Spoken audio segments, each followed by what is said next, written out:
Kwa hivyo rafiki zangu, mimi nawafundisha leo kwamba Agano la Kale ni nini, kwa sababu watu wengi wanahudumu katika Agano la Kale tena hawajui Agano la Kale ni nini. Kwa hivyo ningependa kuwaelezea Agano la Kale ni nini, ili tena nikuje kuambia katika hilo Agano la Kale kwa wakati wa Yesu hatufai kuhudumu katika hilo agano.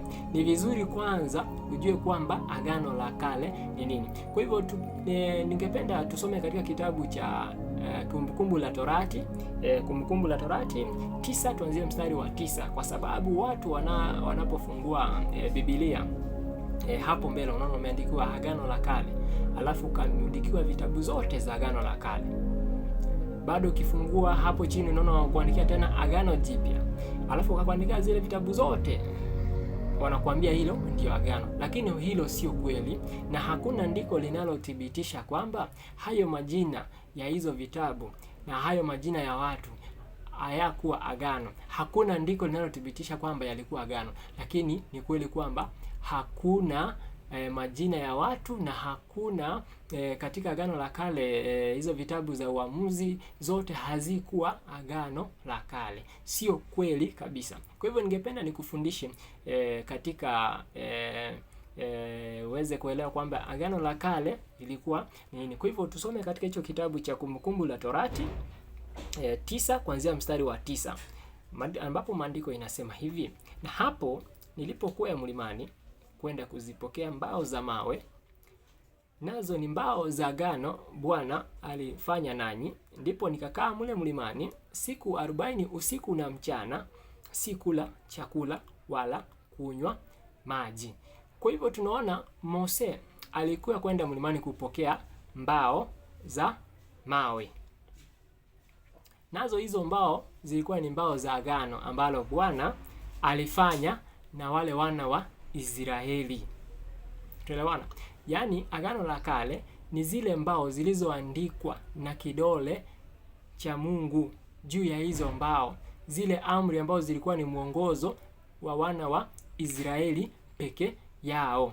Kwa hivyo hilo ndio Agano la Kale. Kwa hivyo hakuna mahali andiko linalothibitisha kwamba Agano la Kale lilikuwa ni kitabu cha Uamuzi, Kumbukumbu la Torati, kitabu cha Mwanzo. Hakuna andiko linalothibitisha hilo.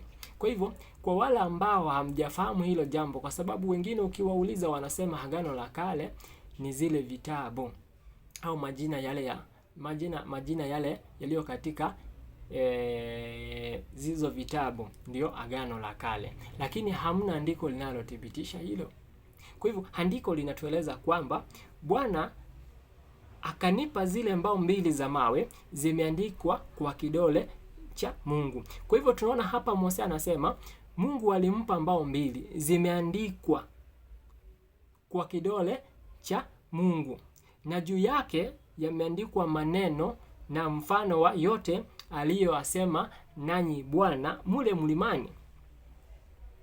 Kwa hivyo unaona juu ya zile mbao mbili ziliandikwa zile amri ambazo wana wa Israeli walizopewa wazifuate.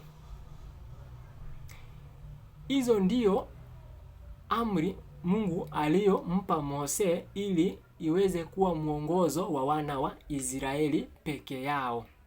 Kwa hivyo Agano la Kale sio kitabu cha Uamuzi. Agano la Kale ni zile sheria Musa alizopewa. Kwa hivyo tunaposoma katika unapofungua katika kitabu hiki Deuteronomy, unafungua katika kitabu cha Manabii, halafu mtu anakuambia kwamba sasa umenisomea kutoka katika kitabu cha Agano la Kale. Hapana, huyo bado ni mtoto, anawaza kama mtoto, mafikirio yake ni kama mtoto, bado hajakuwa mtu mzima. Akishakuwa mtu mzima atajua kufikiri kama mtu mkubwa. Sasa atakuwa amekomaa katika imani. Anachowaza ni mawazo ambayo hayana maana kabisa. Kwa hivyo ukisoma katika kitabu cha Wakorintho wa kwanza 13 mstari wa 11, 13 mstari wa 11, ambapo maandiko inasema hivi, Paulo alikuwa anaeleza hivyo: nilipokuwa mtoto mchanga, nilisema kama mtoto mchanga, nilifahamu kama mtoto mchanga, nilifikiri kama mtoto mchanga. Tokea hapo nilipokuwa mtu mzima, nimeyabatilisha mambo ya kitoto. Kwa hivyo tafadhali, mtu unapomsomea alafu anasema umesoma katika kitabu kile cha kale, huyo bado anafikiri kama mtoto, na mwingine anakuambia hapana, haya kama basi agano la kale alifai kutumika, si basi hilo agano lingeondolewa lisiandikwe hapo. Huyo bado anafikiri kama mtoto, hajakuwa mtu mzima. Kwa hivyo nakufahamisha haya nikikufundisha kwamba uwe kama mtu mzima, uache kufikiri kama mtoto. Ambaye utoto achana nayo, njoo kwa Yesu, ukomee katika imani, ndio uweze kuelewa ni nini Kristo anahitaji kwako. Kristo anakukomboa ili utoke katika ulimwengu wa dhambi, damu yake kutakase ili uweze kuhudumu katika agano jipya, sio hili la kale. Kwa hivyo lazima ufahamu agano la kale ni nini. Agano la kale ni zile sheria Musa alizopewa aongoze wana wa Israeli peke yao. Na hilo agano lilikuwa la wana wa Israeli, halikuwa la watu wa mataifa. Kwa hivyo ndipo unaona watu wanahudumu katika magano yote mawili, na hakuna mtu anaweza hudumu katika magano yote mawili. Hauwezi kuwa wa Musa na tena uwe wa Kristo Yesu. Ndio maana Kristo Yesu alikuwa anasema manabii wale yote waliyosema yalikuwa yanamaanisha mimi.